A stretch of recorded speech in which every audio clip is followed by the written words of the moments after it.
नमस्कार शेतकरी बंधूंनो, मी बापू बिटकर आणि मराठी दरबार या आपल्या यूट्यूब चॅनलमध्ये आपले मनापासून स्वागत आहे। तर बघा, आता आपण पाहतोय की अतिवृष्टीचं नुकसान भरपाईचं जे काय अनुदान आहे ते टप्प्याटप्प्याने वितरित होण्याला सुरुवात झालेली आहे।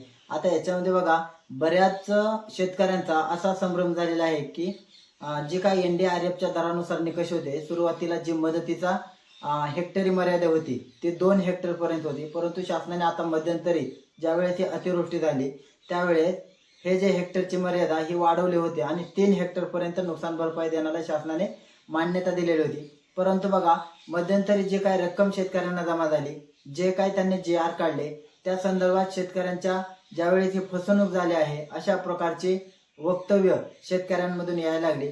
परंतु बघा, दिनांक 20 ऑक्टोबर 2025 रोजी शासनाने एक अत्यंत महत्त्वाचा JR काढलेला आहे आणि शेतकऱ्यांमधील हा जो संभ्रम होता तो संभ्रम आता दूर केलेला आहे। आता बघा, याच्यामध्ये या JR मध्ये त्यांनी काय सांगितलं की जी मर्यादा 2 हेक्टर पर्यंत त्यांनी मदतीचं अनुदान वाटप केलेलं होतं, परंतु 2 ते 3 हे जे 1 हेक्टरची मर्यादा होती, तर ह्या 1 हेक्टरच्या गॅपसाठी जे काय अनुदान होतं ते त्यांनी त्यासाठी 20 ऑक्टोबर 2025 रोजी एक वेगळा JR काढलेला आहे। आणि जे सुरुवातीला 2 हेक्टर पर्यंत मर्यादा होती आणि राहिलेला 1 हेक्टरची जी मर्यादा शिल्लक राहिलेली होती ती त्यांनी आता 1 हेक्टरचा जो काही निधी असेल वरच्या 2 ते 3 मधला, तर तो निधीला शासनाने आता मंजुरी दिलेली आहे। आणि त्यासाठी बघा, आता त्यासाठी त्यांनी निधीही मंजूर केलेला आहे।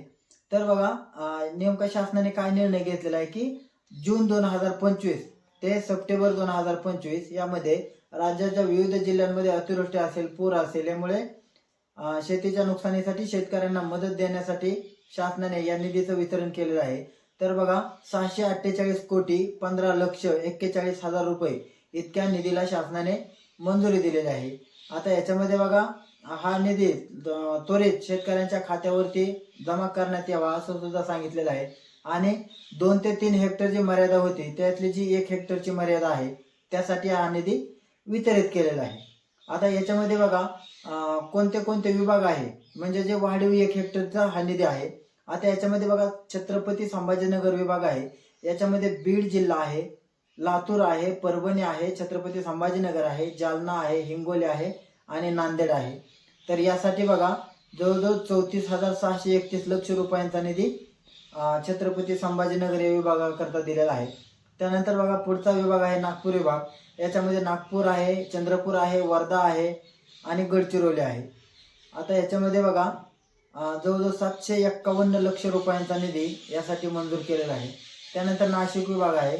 आता नाशिक विभागामध्ये बघा, नाशिक आहे, जळगाव आहे, त्यानंतर अहिल्यानगर आहे, याच्यामध्ये बघा जवळजवळ 5,936 लक्ष रुपयांचा निधी यासाठी मान्यता दिलेला आहे। त्यानंतर अमरावती विभाग आहे, याच्यामध्ये अकोला आहे, अमरावती आहे, यवतमाळ आहे, बुलढाणा आहे, वाशिम आहे आणि बुलढाणा आहे। आणि वाशिम मध्ये याच्यामध्ये बघा, वाशिमचं जे ऑगस्ट आणि सप्टेंबरचा निधी आहे आणि यामध्ये नुसता सप्टेंबरचा निधी आहे। तर असे मिळून 13,156 लक्ष रुपयांचा निधी सुद्धा अमरावती विभागासाठी वितरित करण्याला मान्यता दिली आहे। त्यानंतर पुणे विभागामध्ये सोलापूर आहे आणि सांगली आहे, याच्यासाठी सुद्धा 10,337 लक्ष रुपयांचा निधीला मंजुरी दिली आहे। त्यानंतर कोकण विभागामध्ये बघा, ठाणे आहे आणि पालघर आहे, तर यासाठी सुद्धा निधीची तरतूद केलेली आहे।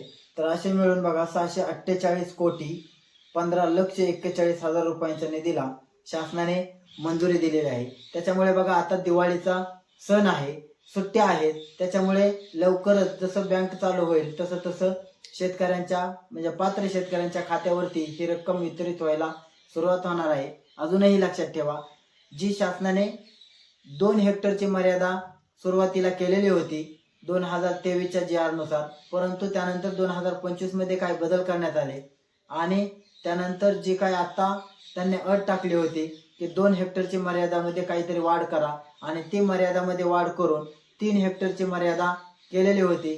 परंतु जी काही शासनाने आत्ताच्या अतिवृष्टी आणि पूरची मदत होती ती फक्त 2 हेक्टर पर्यंत दिलेली होती आणि शेतकऱ्यांमध्ये असा संभ्रम होता की तुम्ही जर 3 हेक्टरच्या मर्यादेपर्यंत JR मध्ये सांगितलं होतं, परंतु त्या पद्धतीने तुम्ही दिलं नाही आणि त्याचमुळे आता जे राहिलेले 2 ते 3 म्हणजे 1 हेक्टरची जी मर्यादाची रक्कम आहे त्यासाठीच हा जी आर काढलेला आहे. आणि आता आपण जे विभाग आणि त्यामध्ये जिल्हे पाहिले, हे त्या जिल्ह्याचा 1 हेक्टरचा जो काय वाढीव दर आहे तो शासनाने दिलेला आहे. त्यामुळे हे सुद्धा शेतकऱ्यांनी लक्षात घेणं गरजेचं आहे. धन्यवाद.